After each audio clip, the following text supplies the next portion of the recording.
أعوذ بالله من الشيطان الرجيم. بسم الله الرحمن الرحيم. يا أيها الذين آمنوا كتب عليكم الصيام كما كتب على الذين من قبلكم لعلكم تتقون أياما معدودات.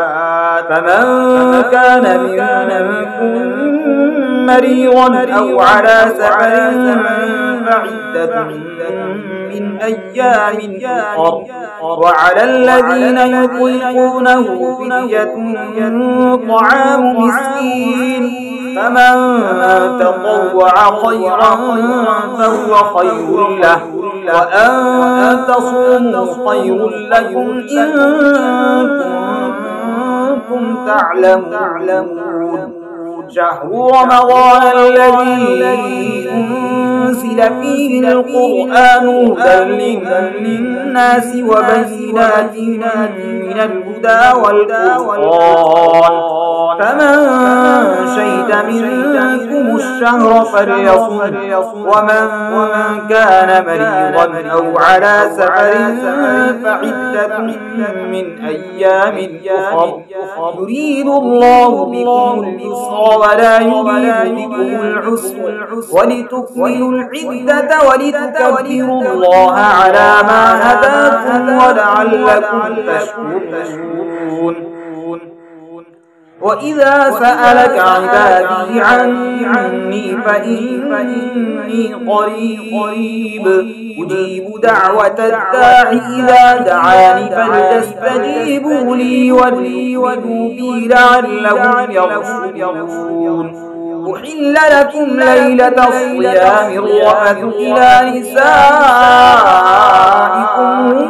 هن لباس لكم وأنتم لباس لهم.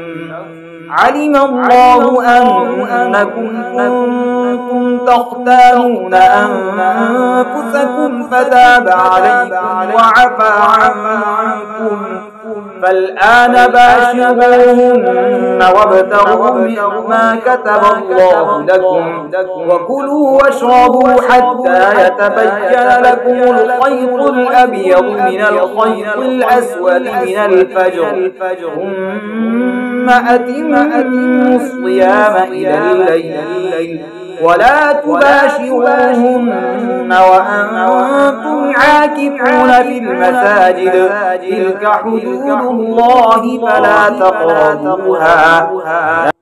كذلك يبين الله آياته للناس لعلهم يتقون. ولا تأكلوا أموالكم بينكم بالباطل وتدلوا بها إلى الحكام لتأكلوا فريقا من أموال الناس بالإثم وأنتم تعلمون.